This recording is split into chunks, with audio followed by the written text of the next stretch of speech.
আমি আবার 1 মাস পরে কুচবিহারে আবার আসব, আপনাদের সাথে কাঁধে কাঁধ মিলিয়ে লড়ব।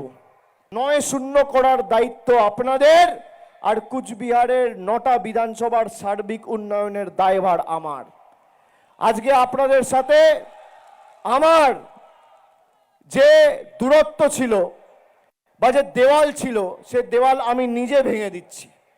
আপনাদের কিছু থাকলে আপনারা সরাসরি আমাকে জানাবেন, আমার কিছু থাকলে আমি সরাসরি আপনাদের জানাবো।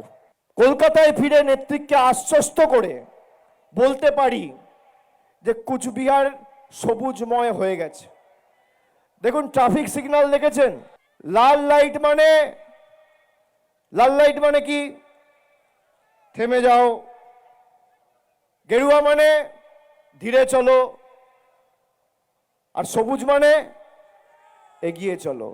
34 বছর লাল ছিল, তারপর গেরুয়া, এখন সবুজ। কুচবিহার আর থামবে না, কুচবিহার আর ঝুঁকবে না, কুচবিহারকে আর কেউ ডুকবে না। কুচবিহার দৌড়াবে, তৈরি করবে, গড়বে, লড়বে, জিতবে।